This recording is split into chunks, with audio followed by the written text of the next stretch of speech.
Bismillahirrahmanirrahim.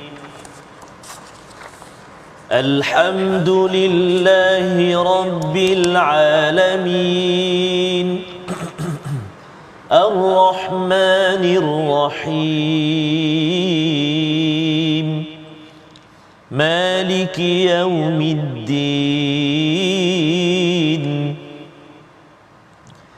Iyyaka na'budu wa iyyaka nasta'in.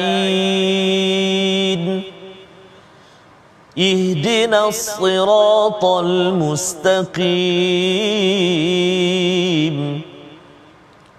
Siratal ladzina an'amta 'alaihim ghairil maghdubi 'alaihim waladdallin.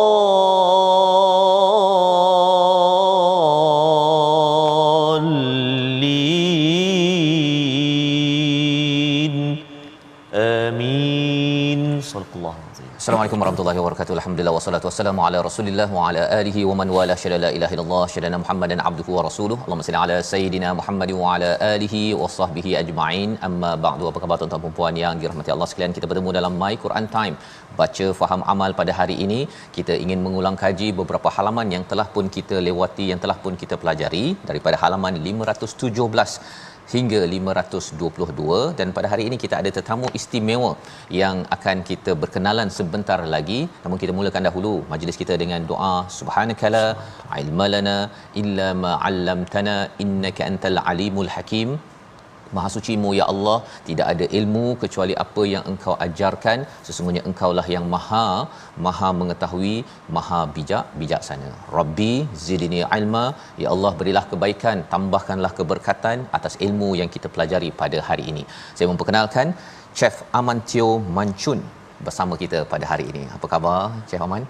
Assalamualaikum warahmatullahi wabarakatuh. Waalaikumsalam. Sihat, syukur alhamdulillah sihat. Ya, selamat datang ke My Quran Time ya. Pada hari ini kita berkongsi bersama dengan Chef Aman, dan hari ini Ustaz Tar, apa khabar? Alhamdulillah, al-fadhil Safas. Kita rasa bertuah pada hari ini. Amat bertuah. Inilah platform My Quran Time. Kita ada tetamu dari pelbagai. Ada artis, ada para asatizah, ada pelakon. Dan hari ini kita bersama dengan chef. Alhamdulillah, alhamdulillah. Ya, alhamdulillah. Jadi kita bersyukur pada Allah Subhanahu Wa Taala dengan peluang yang Allah berikan bersama dengan Chef Aman pada hari ini. Kita ingin melihat, mengulang kaji beberapa ayat dan dalam masa yang sama berkongsi pengalaman Chef Aman sepanjang hidup beliau, ya, berkelana sepanjang ataupun di seluruh dunia, daripada fashion kepada muzik kepada masak. Bagaimana perjalanan itu membawa kepada Islam, itu yang kita ingin dengar pengalaman. Namun kita mulakan majlis kita pada hari ini dengan bacaan daripada ayat yang ke-13 daripada halaman 517 untuk kita mengulang kaji Al-Quran pada hari ini bersama Al-Fadhil Ustaz Tarmizi Abdul Rahman. Terima kasih Fadil Ustaz Fazrul. Bismillahirrahmanirrahim. Assalamualaikum warahmatullahi wabarakatuh. Alhamdulillah wassalatu wassalamu ala Rasulillah wa ala alihi wa sahbihi man wala wa ba'd. Allahumma salli ala sayyidina Muhammadin wa ala ali sayyidina Muhammad. Yang dikasihi lagi dihormati Al-Fadhil Ustaz Fazrul dan juga tetamu undangan kita, our special guest today, yang berbahagia Chef Aman. Ya, Chef Aman. A-M-A-N-N. My name Chef Aman. Subhanallah. Tadi dengar tadi banyak berada di luar negara. Banyak banyak tanya nanti apakah his special dish lah, maksudnya masakan yang paling the best lah untuk Chef Aman. Kita nak kongsikan juga nanti sebentar lagi. Jadi saya nak baca dulu Chef. Saya akan baca ayat yang ke-13. Tuan-tuan dan puan-puan, ibu ayah, sahabat-sahabat Al-Quran, mari kita sama-sama baca ayat yang ke-13 di halaman 517 surah Al-Hujurat. Jom kita baca sama-sama. A'udzubillahi minasyaitonirrajim.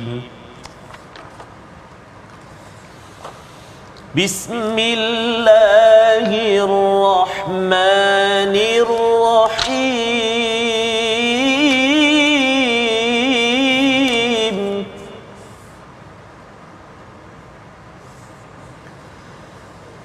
Ya ayyuhan nasu inna khalaqnakum min dhakarin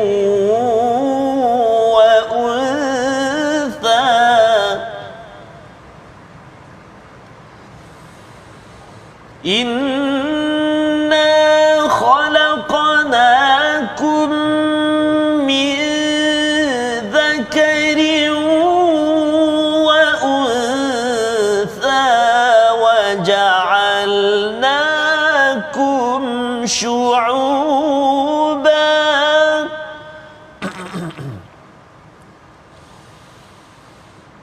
وَجَعَلْنَاكُمْ شُعُوبًا وَقَبَائِلَ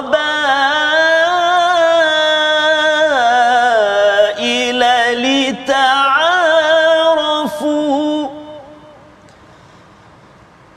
إِنَّ أَكْرَمَكُمْ عِندَ اللَّهِ أَتْقَاكُمْ إِنَّ اللَّهَ عَلِيمٌ خَبِيرٌ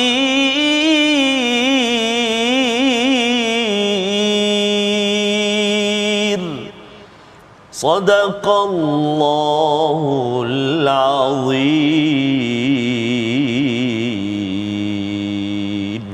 Surah Al-Azim, gitulah bacaan daripada ayat yang ke-13 daripada surah 49 surah Al-Hujurat pada halaman 517. Wahai manusia, sesungguhnya kami telah menciptakan kamu daripada seorang lelaki, seorang perempuan, kemudian kami menjadikan kamu berbangsa-bangsa dan bersuku-suku agar kamu saling kenal mengenali. Sesungguhnya yang paling mulia di antara kamu di sisi Allah adalah orang yang paling bertakwa.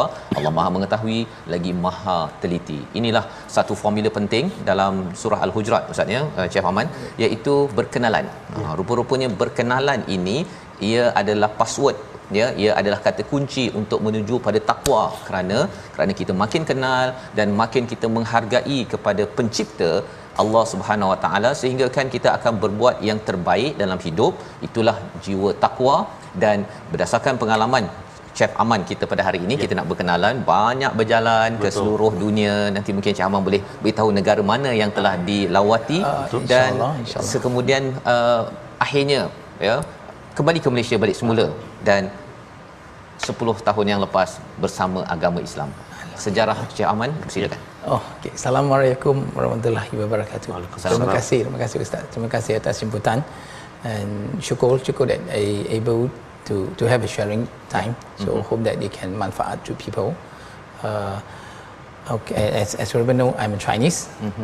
I'm a Muslim, so I'm a Chinese Muslim. This is very important. Why I put this in is because that we used to travel a lot of places when I was young. Yeah. Work basically, and like that. I actually I used to travel is because that I want to travel when the time I'm young, and we are not rich family, so susah nak travel. So when I was very young, I didn't continue my study. So I started my fashion design courses, and after that I finished that in 2 years. I think that time I was one of the youngest qualified fashion on that batch. You see, so I gave up fashion is two reasons. One reason is because that saya muda that time, and as you know, young people, they always want to venture. And I get a scholarship to France that time. So then my family don't think that I am ready for that. So talah orang muda, ego tinggi, I throw my scissors and I left. You left your house? I left the house. I left because we have family boutique that time. Okay. So I left the house, and of course when I goes out, I used to work in Sungai Wang for some fashions outlet those days. Okay. So talah malam, then keluar dengan kawan semua tu, and then it mix with a lot of people. That is local. And end of the day, I like a bit of music, and I'm a very talkative, and so we end up join up a band and playing some Chinese band in that time in KL. So it started that. And while I came to food is because basically my grandfather 30 plus years back ke Subang Jaya. So at that time SJMC belum ada lagi. We are one of the first restaurants over there. Yang dia Star Restaurant, and short-handed, selalu kurang orang. Kurang orang. So weekends dia selalu call saya, mana you? Balik bantu. So I started from there is because it basically is to help. To help. Cuci kerja-kerja yang susah nak dapat pekerja. Sebab ikan semua besar, ayam semua tu. Then syukur actually it things back is that is where I learned the basic, the most important thing of cooking, the basic. So dari situ saya belajar, and one stage then I learned, I start picking up, and I feel very interesting is when you're able to cook. And that time we have a lot of Japanese guests over there, and you know to mix. Then it touches me. He say that, saya hanya jumpa kawan-kawan semua tu, and you tahu kalau Chinese punya chef semua tu, most of those days the Chinese chef cook lah we call it, very harsh, very rude, you know. So then when we reach out with people, then you see, then I thought I should not be in here, and I want to learn more skill. That's why I goes out. I learn, I mix with friends, and then you know when you are in band, everything, you easily to get to know a lot of people. And that time I would say that I will use the word lucky because I met some good sifu, good people. Di mana? Dekat Bangsa, dekat KL first. Dekat KL. But those are I like to play soccer. So I used to play soccer, and then I used to meet a lot of people during game. And bila you young, you energized, so people will like you. So and I met some friends. One of my sifu actually, he's an Englishman. So he told me, he said, you should not stay here. You should learn to travel. And that time, so I managed to get the chance first to go to UK. And then after that, when I was there, and then same thing, the holiday trip. Then after that, I jumpa dengan orang. Then from there you meet a lot of different peoples, and then with different character, different attitude, Asians, and I was young. So what I did is I start learning to do kitchen work in one of the Chinese restaurant in Chinatown, and again I meet some very nice couple. My first boss, who is a Scottish with a Shanghainese wife, they brought me to Scotland. I stayed in Scotland for 3 years. Maksudnya daripada UK pergi ke Scotland. So I came back because of the passport and everything when I was in UK. And then after 3 years, then have some very sweet but bitter experience. Okay, so then after that I left. Then I come back for a while.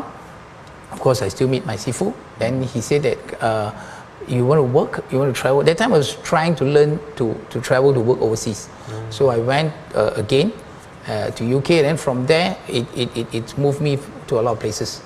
I used to share Malaysians' cooking. Malaysians are very famous sweet and sour that everybody accept. All over the world. Over the world they accept. Especially I have a very good experience. I met some good, very nice people in German. Everybody was telling me that German people are quite racist. But because of the cooking. And then from there, I know that the better I cook, the easier it will be. It will be for me to move. And the German's friend actually has made a link to me. I went to Belgium. I went to Amsterdam, because you know in Europe it's senang nak travel, but what I travel is I travel and work. So a certain place I work, that is one part. That's how I see and I meet people. That's pengalaman hidupnya. Pengalaman. Jadi itu adalah pengalaman daripada Chef Aman bagaimana daripada dunia fashion sebentar tadi ya, kerana ada butik sebentar tadi. Butik dipunyai oleh so my mother actually and my auntie dia orang yang buka dulu. Jadi mak ada butik, belajar fashion, kemudian ada kawan suka muzik, masuk pula disco ya. Something like that, band, disco. Dan kemudian berpindah kepada bidang masak. Masak. Ya, masak is basically mula dengan what do you call it, kitchen helper. The niat is to help, and then dari situ we pick up, and then actually cooking is something that is very interesting. You can put it this way. It's very, very interesting. Especially after I become a Muslim, I know there are very, very important knowledge and message need to be shared on. Itu perkara yang penting yang kita ingin sama-sama belajar dan ketahui daripada Chef Aman, ya, apabila terutama bercakap tadi tentang pergi ke UK, pergi ke Scotland, berkenalan dengan pelbagai bangsa, dan rupanya bila bersama dengan orang Jerman mencabar, tetapi rupa-rupanya makanan adalah salah satu cara untuk bertaaruf, ya, untuk berkenalan, dan akhirnya itu ruang yang dinyatakan di dalam Al-Quran, ta'aruf ataupun saling berkenalan ini, kita memahami pelbagai budaya, pelbagai jenis manusia, akhirnya kita akan nampak sesuatu. Dan salah satu daripada peristiwa yang penting dalam kehidupan Chef Aman akhirnya balik ke Malaysia. Tapi sebelum itu, bila Chef Aman memilih untuk kembali selepas bersama agama Buddha, agama Kristian, memilih agama Islam, macam mana pula cerita perjalanan itu sendiri? Sila. First thing I want to share about this is only my experience. It has nothing to do with the other Buddhists or Christians. It's only me. Okay, sebelum saya dapat hidayah, saya seorang sangat kedekut, and people very ego and a kedekut person. Even ego until saya punya anak tak suka, boleh cakap tak suka dengan. Bila saya balik jumpa mereka dengan kawan dalam rumah, saya balik rumah, gate buka, dia orang semua balik pergi bilik. Pergi bilik. Tak nak jumpa I, tak nak jumpa. Tak nak. Sebab I am very ego and very bad person lah. Especially kalau saya pergi restoran, saya selalu ada satu konsep is saya I serve people. So when I pay, people serve me. You have to serve me right. Kalau tak betul, saya punya complain bukan sikit, massive, and I can scold people, and then when my work, you know. So those are all that how I am before that. So when I'm a Buddhist, you see, I'm born in a Buddhist family actually. So automatically become a Buddhist. So my grandmother used to pray. My great granny used to pray 4 o'clock in the morning. It's quite simple, same thing. But their teaching, they always tell us that you do good. And then after you died, you meninggal, and then you will reborn. You might be reborn. There's a Buddhist that believes that kalau you buat baik, mungkin you reborn jadi something better, or you can even become a god, the people that prayed for you, kind of things like that. So to me, there is something that it can't really click me.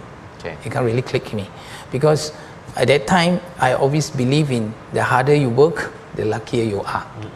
That is how I believe that on Buddhist side, because they will say that you do good, kalau you jadi jahat, of course they will have their neraka, you know, and all these things. So, but that is part of life. I didn't really go deep into that, but only a part is I don't really. It doesn't click me. It doesn't click me. It doesn't make sense lah for me. You see. So and then after I get my first marriage, there was divorce more than 12 years. So they were the Christians. So they even that time convinced my mother become a Christian. So automatically families semua jadi Christians. In Christians part is it's still good because you see they are teaching and they are question mark. I used to question people also. You see, the ego, bila saya tak faham, saya question. So it creates uncomfortable. It will create uncomfortable. So then to me that time is why do I have to spend my Sunday and to create some uncomfortable with people? Might as well I luangkan masa tu, either I pergi main bola, jumpa kawan, atau I pergi do catering, do events. So that is a part that is about me that I don't get the touch about it. So when it comes to Islam, actually I get to know Islam is in Australia. In Australia. My neighbor, actually that time I'm working, my shop is in the middle. I have my right Australian neighbor, I have my left Australian neighbor. The left one actually is the Lebanese, the Buddhist. The Muslims. So what it touches me, because you see that time he has a son.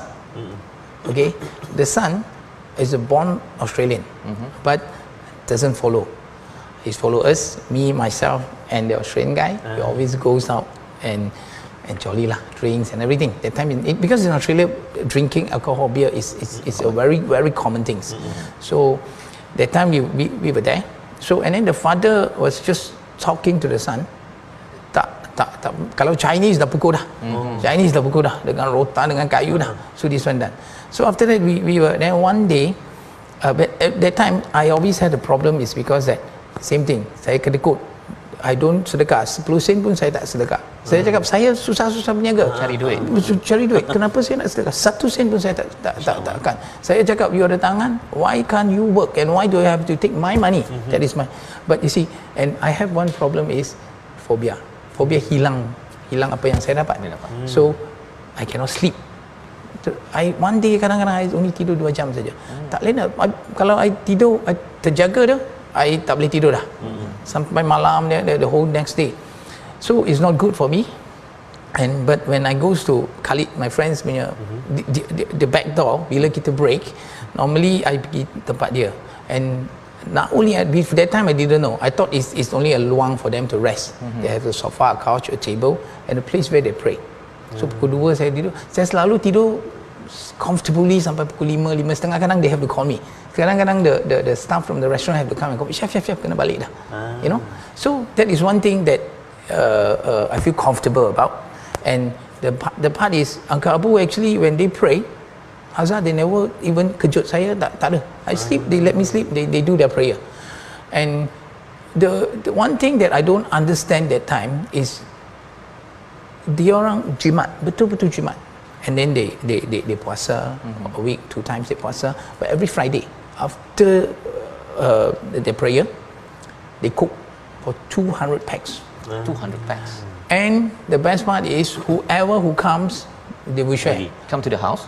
Come to their shop. To the shop. Then they actually live in the shop. So we live in the shops as well. See? So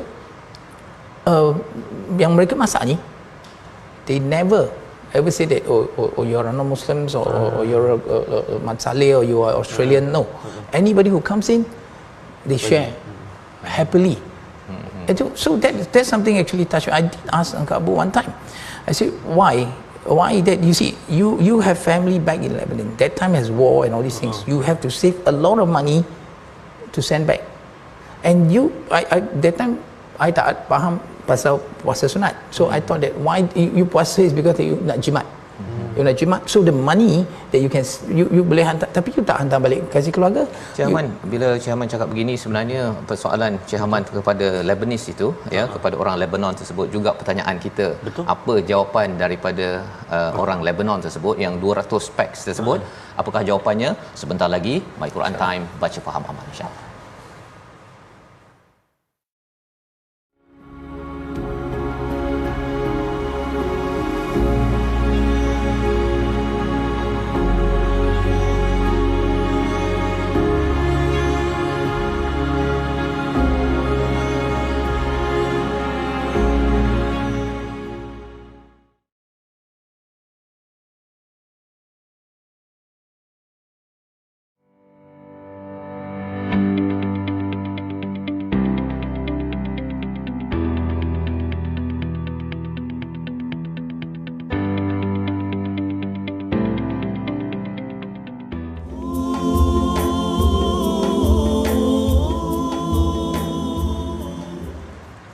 Kembali kita dalam My Quran Time, baca faham amal pada hari ini untuk sama-sama kita mengulang kaji, dan kita mengulang kaji satu ayat daripada ayat yang ke-13 surah Al-Hujurat. Betapa pentingnya kita mengenali, berkenalan, kita berkenalan terus-menerus dengan pasangan kita, dengan anak kita, dengan jiran kita, sebagaimana yang dikongsikan oleh Chef Aman sebentar tadi.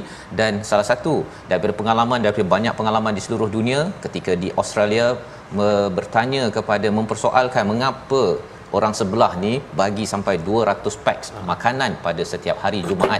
Apakah jawapannya? Kita dengarkan daripada Chef Aman, dan macam mana ianya membawa kepada takwa yang dinyatakan pada ayat 13 surah Al-Hujurat. Bersama Chef Aman. Okay. So the question start, I ask them. Bagi saya, you see, nak sedekah pun susah. Tapi orang ni dia hidup dia bukan mewah. Yeah. Bukan mewah. But they save a lot of money. But on that particular Friday, why do they have? And dia give up tu, dia tak pilih tau. Dia tak pilih siapa. Kebanyakannya ada kebanyakannya mereka nak sedekah, mereka pilih. Yang ini dia tak pilih. So to me, you see, Pak Abu was telling me one thing. He said that the only thing he said, young man, we should be syukur, we should be blessed because what we are getting. And the words he shared with me is, you will understand one day, the more you give, the more you receive. You know, and that time I always have a problem. I have sleeping problem. They know that. But you know what they told me all the while? They tell me, don't worry, everything has been taken care of. This is a word he told me for many years. I found out after I go for basic lessons in basic Muslim lesson when I'm back here in Al-Karim. I found out the words of 2 weeks after I took my Shahada. The actual word is, everything has been taken care of by Allah subhanahu wa ta'ala. That is a touch until today to me, you see. So, but they never make it themselves that they are so great. They're very humble in the way that. So you see, to people, a very sarcastic people like me, no one believe until today. I even met a lot of friends. No one believe that I am a Muslim. No, none. It's just that 2 days ago I just bounced into a friend, and then I was chit chat, hello, you know. So after that, phone calls. Salam alaikum. Of course, we salam alaikum. And he looked at me, and he asked me, are you doing this because of business? The misconception. Because of business, so you salam dengan orang. Then I said, no, I'm a Muslim. So he was surprised, very, very surprised. So I said, this is the beautiful of Islam, journey, you know, and the beautiful of God. So that is one part of it. And the really part that touched me is about how Pak Abu teach his son. His son was born. Then he got no time for the children. You see, so he was mixing with us. And ini bukan buka aib. This is a very good sharing. It's my buddies and we all going out together. So I hope don't get it wrong. That time we used to go out, and then you tahu lah, bila minum ada banyak perempuan and all these things. So Khalid was getting very well with an Australian lady, a girl lah. So satu hari Khalid bawa balik. The next morning, the father saw the girl in the room. Of course, the girl said, tak apa, jangan gaduh, I just go off only. The father insists on one thing that I respect until today. He said, no, it's a man's responsibility. My son cannot do things like this. It's his fault. He said his fault because he never had that time, you know. So Khalid married with the girl. Okay, I won't mention the name because it's sensitive. These ladies, after married, she go and learn. She belajar basic lah, fardu ain, everything. 2 months later, Khalid after married, so dia pun kena stay home dah. So slowly, and then for me also that time, I still tapi malam kita punya activities dah jarang dah. So and then now it becomes my Australian friend got upset. Dia cakap kita tinggalkan dia and all these things. So but there's life to go. 2 months when I met this Khalid's wife, she was with Chudong. Okay, and she was sharing doa makan. So in fact, looks at how beautiful is if Pak Abu would have chased the son away, what is going to happen? You see, Pak Abu told me, Allah is great, the God is great, you know, because that he believed in it in his prayer, and God answered his prayer. He got his son back. Now 6 years back, okay, I have a video call with Khalid. Khalid is taking over the Friday prayer. Alhamdulillah. Halaman. So I say that is something that actually that time it touches me, is because that kebanyakan kita parents, bila ada children have problems or what, kesilapan besar, kita tak ada ambil tenang untuk fikir what is our part. We have thought that, oh, tengok anak kita influence oleh siapa. He did not do that. And then he still invite us to eat, to, you know. And then there's one more thing that I respect them, is because that they have a few of their chef over there yang masak. Kita kadang-kadang tidak sengaja kita masuk, bukan masuk rumah dia, kalau duduk dekat luar, open makan di tempat, because over there you have a lot of coffee cafe, terrace cafe and all, so mereka minum, kita minum, cafe pun mereka sebiar. Kadang-kadang kita duduk and then after that they do not have that kind of, oh, you ambil, it's on the table. So one of the chef actually tell me, actually you have your food, I have mine. We don't mind sharing the tables. You do not. So those are very beautiful part that for us we should share about it. Those are the part that touches me. Those are the part that touches me.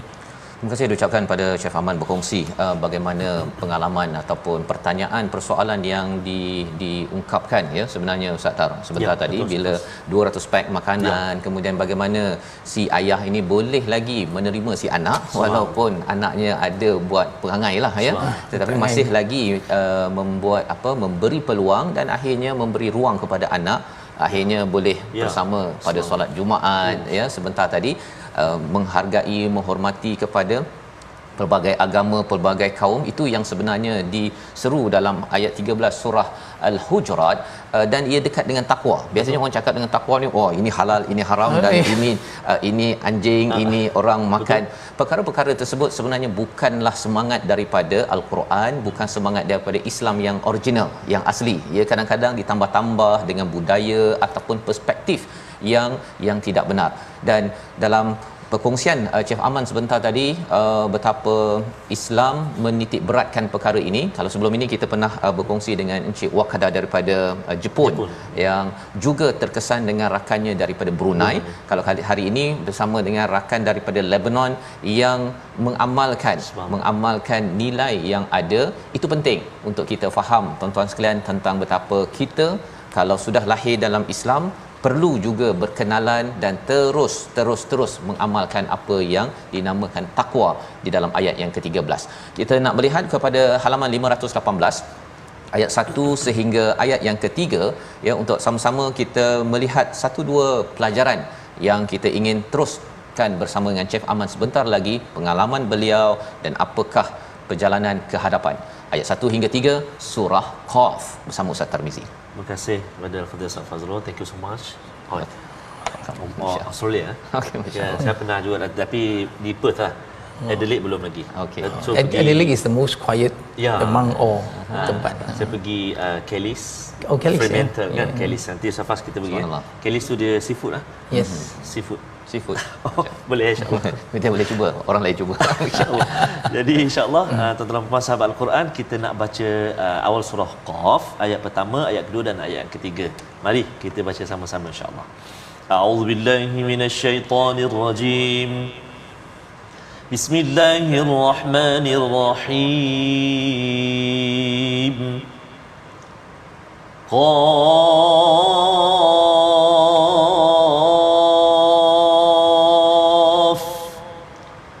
والقرآن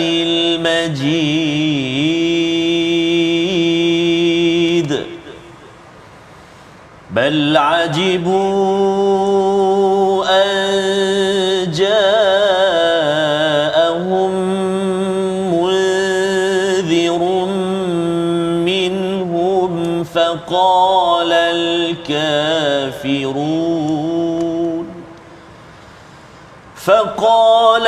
الكافرون هذا شيء عجيب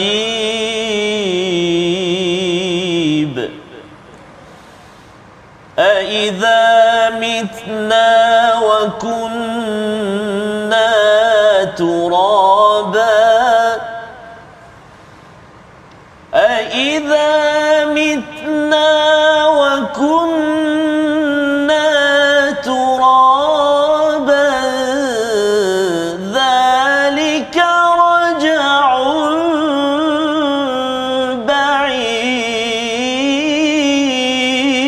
بعيد صدق الله العظيم. Astagfirullahalazim. Gitulah bacaan ayat 1 hingga 3 daripada surah yang ke-50 surah Qaf, iaitu Allah bersumpah ataupun memulakan dengan huruf Qaf. Huruf Qaf ini kita tak tahu mengapa Allah memulakan dengan huruf ini, tapi nak beritahu kepada kita ini bukan ilmu baru, ini adalah sikap baru. Sikap merendah diri dalam kehidupan perlu kita ada agar apa? Agar Allah sentiasa memimpin kita. Dan cara Allah memimpin Chef Aman sebentar tadi, daripada fashion kepada muzik kepada makanan, rupanya membawa sampai ke Australia dan rupanya bertemu dengan orang buat makanan 200 pack percuma, dan di situlah perjalanan takwa yang dilalui oleh Chef Aman sebentar tadi. Allah bersumpah dengan wal Quranil Majid, demi Al-Quran yang Al-Majid. Apa maksud Al-Majid? Al-Majid ini adalah Al-Quran yang akan menyebabkan hati kita hampir nak meletup, maksudnya. Bila kita tahu, ya Allah, kan, mengapa ini macam pengalaman saya, pengalaman tuan-tuan, pengalaman Chef Aman sebentar tadi, hanya dengan berkenalan sahaja, itu password. Ya, itu sebabnya bila seseorang itu makin membina silaturahim, ukhuwah, baik hubungan dengan kawan, dengan ibu ayah, ia sebenarnya adalah password, kata kunci untuk kita menjadi orang bertakwa. Ya, menjadi orang bertakwa bukan sekadar dengan sembahyang sahaja, tetapi dengan sembahyang kita merendah diri di hadapan Allah, kita bersama dengan kawan, bersama masyarakat, kita ada sesuatu yang kita fikirkan, sehingga kan Chef Aman sebentar tadi mempersoalkan mengapa sanggup 200 pack ya, berbanding dengan saya nak derma 10 sen pun tak masukar ya. Jadi inilah yang disampaikan. Apabila kita makin membaca Al-Quran, ia akan menyebabkan hati kita seperti ingin meletup, ya, kerana kehebatan apa yang disampaikan di dalam Al-Quran ini. Bal ajibu an ja'ahum munzirum minhum faqala al-kafiruna hadha syai'un ajib, iaitu mereka tercengang. Orang-orang yang kufur, yang tidak percaya itu tercengang kerana telah datang kepada mereka seorang pemberi peringatan di kalangan mereka sendiri. Ya, mereka rasakan macam ajib kan. Dia nak menyindir kepada nabi yang sedang membawa mesej yang baik untuk menuju kepada destinasi yang bahagia kepada seluruh manusia. Dan bercakap tentang perkara ini, ia adalah satu perjuangan. Ada dua perkara perjuangan, sama ada kita menyatakan ayat Al-Quran, berkongsi dengan keluarga dan kawan-kawan kita, tapi yang keduanya warga Lebanon sebentar tadi, dia menunjukkan Quran itu dalam bentuk amalan. Ya, memang ada dalam Quran untuk selalu berinfak, derma, tapi bila ditunjukkan setiap hari amal tersebut, seperti tuan-tuan baca, faham dan amal, ia diperhatikan oleh Chef Aman. Chef Aman tak baca Quran. Masa tu dah baca Quran ke, pernah dengar Quran ke? Belum pernah lagi ya. Not really, but azan. They used to have azan. They used to have azan. But you see, the best part is bila saya tidur, time azan, mereka tak kuat. Mereka azan tapi tak kuat. So at least you see that the beautiful part is I feel is actually this group of Muslims, I have nothing. Saya dengan anak dia, saya yang spoil the kids, spoil his son, yang bawa pergi malam-malam, pergi club semua tu. Tapi saya duduk dekat tempat dia tak halau saya. Dia still pay the basic respect. So of course bila orang hormat kita automatically will respect people, because you see that all this is after I start learning, then only I realize that how blessed am I with Pak Abu. Even if they would have azan, I would wake up. I you know. So I mean those are the beautiful touches of it. And then it takes time lah. And it until today I learned something from this, is how a Muslims behave. That is how people look at Islam. Itu adalah perkara penting yang kita belajar sebenarnya. Pada zaman Nabi, sebenarnya Nabi membawakan Al-Quran, tapi dalam masa yang sama juga Nabi adalah Quran berjalan, seperti mana yang dinyatakan oleh Sayyidatina Aisyah, iaitu perawakan Nabi sehingga kan bersama dengan orang Islam, bukan Islam, kalau bulan Ramadan itu orang kaya, orang miskin semuanya mendapat derma yang lebih. Di luar bulan Ramadan Nabi derma, tetapi bulan Ramadan itu lagilah banyaknya orang kaya pun dapat, orang miskin pun dapat. Dan itulah yang berlaku sebentar tadi, yang diamalkan oleh seorang Muslim Lebanon yang berada di bumi Australia, tanpa bercakap, tak bercakap pasal Islam, tetapi ia menyampaikan mesej kepada Chef Aman suatu masa dahulu. Dan perkara ini penting untuk kita faham. Lebih daripada itu, kita berbuat amal kebaikan ini pada ayat yang ketiga, idza mitna wa kunna turaba ya, iaitu apakah kita akan hidup semula selepas kita mati dan kemudiannya menjadi tanah. Ini adalah suatu yang mustahil untuk berlaku. Ini disampaikan oleh orang yang tidak percaya adanya kehidupan selepas mati. Tetapi bila sudah kita beriman, Chef Aman, bila memilih makanan, ya, mengapa pilih makanan dan apa perjuangan makanan sampai tahap ini bila sudah hampir 10 tahun lebih dalam Islam? Silakan. Actually, kalau memilih makanan is because that is the only jobs that I know how to do to survive.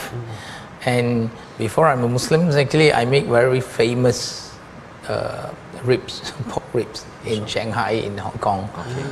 So sebelum saya syahadah, actually saya ada risau. Saya betul-betul ada risau. Saya pernah tanya Syekh Senyi sebelum saya syahadah. I will go for the basic Muslim classes kan, sebelum tu. So Chinese cooking, basicnya dia akan ada, the most basic thing is cooking wine. Dia akan ada, walaupun sayur kita goreng dengan garlic, dia tetap ada untuk dapat wangi dia. So according to the teaching of Islam, those are haram. How are we going to use that? So saya punya risau pertama, kalau saya sudah syahadah menjadi seorang Muslim and I cannot cook, tak boleh dapat rasa. Takkan saya pergi, that time belum ada Grab lagi. Apa saya boleh, what can I do? You see? And that stage also, because of some family issue, I divorce and all, I lose all whatever I have.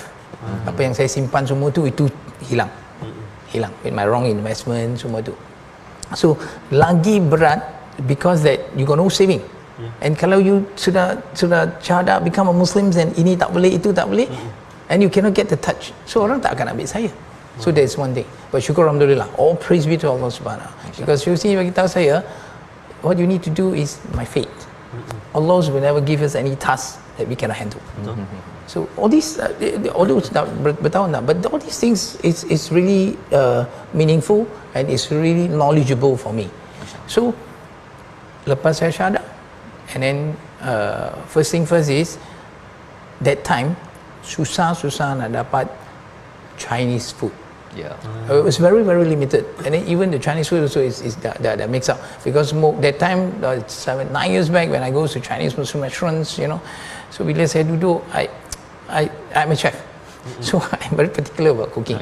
So I tahu that, and then we understand because of business, and then tak ada because the Chinese food that time was not really exposed to the community.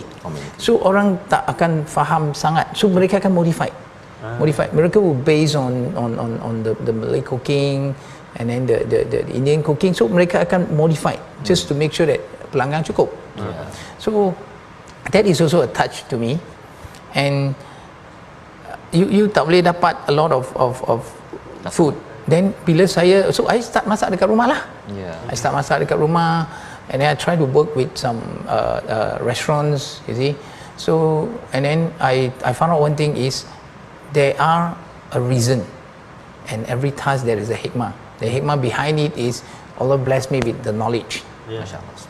The knowledge of cooking authentic, still manage to cooking authentic Chinese food, halalan and toiban way. Itulah value proposition ataupun nilai yang dibawakan oleh Chef Aman, ya, sebentar tadi, bagaimana perjalanan itu akhirnya membawa kepada masih lagi makanan Cina yang asli, ya, tetapi halal dan thayyibah, yang kita doakan pada Allah Subhanahu taala, apa sahaja yang Allah bawakan, asalkan kita nak menjaga amal takwa kita, pastinya Allah akan pimpin dan bantu kita bahagia di sini, bahagia sampai ke sana. Kita berdoa pada Allah Subhanahu taala, Allah terus pimpin kita bersama Al-Fadhil Ustaz Tarmizi di akhir. Terima kasih kepada Safas. Sebelum doa, Safas nak tanya dekat mana nak makan chefnya? Restoran. Okey. Sekarang ni saya tahun 2020, sebelum lockdown, I started the first restaurant that serve authentic Chinese street food dekat Bandar Baru Bangi. Dekat Gateway, dalam compound Gateway. Okey, kita pakat pergi insyaallah. A'udzubillahi minasyaitonirrajim. Bismillahirrahmanirrahim. Alhamdulillahi rabbil alamin, wassalatu wassalamu ala asyrafil anbiya'i wal mursalin wa ala alihi wa sahbihi ajma'in. Ampunilah dosa kami ya Allah, Ampunilah dosa ibu ayah kami, ibu ayah mertua kami, muslimin dan muslimat, birahmatika ya arhamar rahimin. Berkatilah kehidupan kami ya Allah. Wa sallallahu ala sayyidina Muhammadin wa ala alihi wa sahbihi baraka wasallam. Walhamdulillahi rabbil alamin. Taqabbalallah. Amin wa minkum taqabbal ya karim. Semoga Allah menerima doa kita dan kita terus akan berusaha, dan terima kasih diucapkan pada Chef Aman bersama berkongsi pada hari ini. Harapnya pengalaman ini sudah tentu memberi inspirasi pada kita betapa kita tahu Allah memimpin kita.